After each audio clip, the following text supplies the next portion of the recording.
Syndicate Bank. Mr. Mahapatra, thanks a lot for joining us today on BloombergQuint. First, just a clarification, since we are reading a lot of opinions on social media about the 3-month moratorium which RBI has advised. Is it optional for bankers? Would you look at the cash flows of certain borrowers too before giving them that benefit?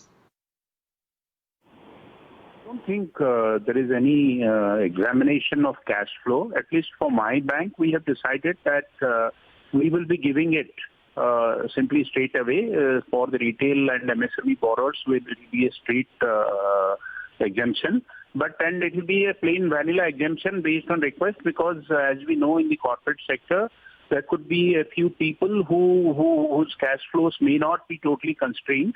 So on a simple request and a simple processing, it will be extended. There will be no processing, cash flow examination, so on and so forth.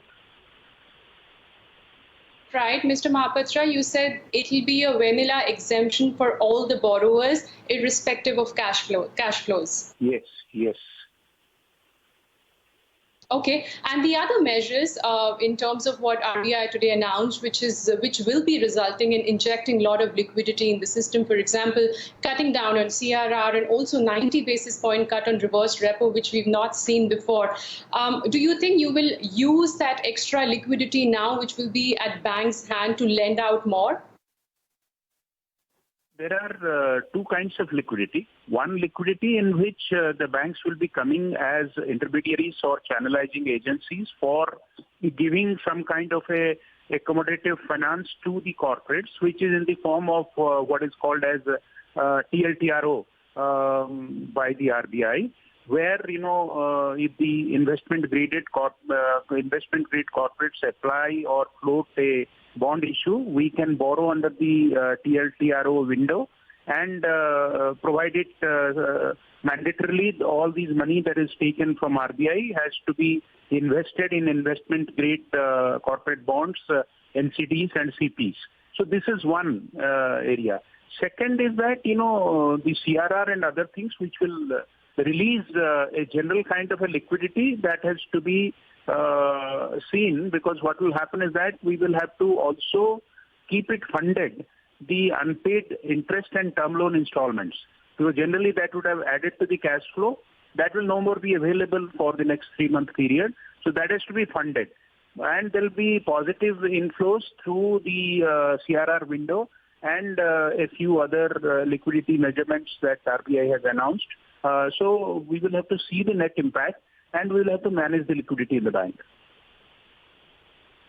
Also, I think the bigger question so far has been transmitting the rates. RBI has been cutting down rates, and in the last 1 year, that's been the complaint. We've not seen any sort of credit offtake. So it's a sharp cut, which RBI has announced in terms of repo rate as well. Would you immediately transmitting it, or there would be some bit of lag effect?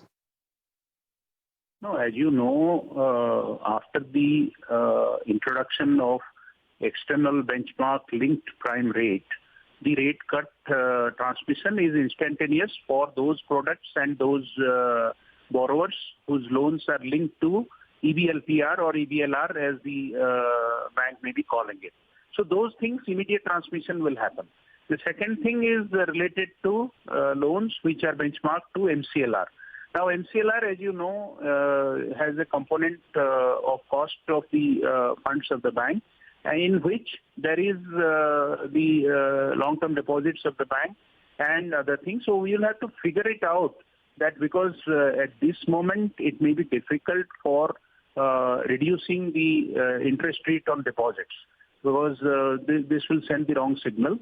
So we will have to find out how quickly, which is the demand of the hour, and we fully agree with it, how quickly and how completely we transmit the rate cut to the ultimate borrowers who are linked to MCLR. Right. Mr. Mahapatra, good afternoon to you. Can you give us a sense of what the ALM mismatches could be, or if at all there will be any? No, ALM mismatches, most of the banks follow the bucket method, where, assets and liabilities, depending on the remaining period to maturity, are put into the buckets of maturity, and the asset and liability are compared to find out that there is no greater than a 20% mismatch in any of the buckets.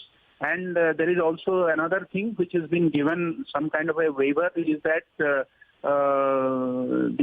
stable funding ratio, which is that how much of the asset side is funded through stable funds, that is long-term funds as well as savings bank funds, etc., from the retail sources. I think both these cases, most of the banks are comfortable, but there may be some banks, especially now. I think Reserve Bank of India Governor also, in his concluding part of the speech, he told that please do not withdraw money from the private banks and all. So there may be some bulk deposits or something which are likely to be under some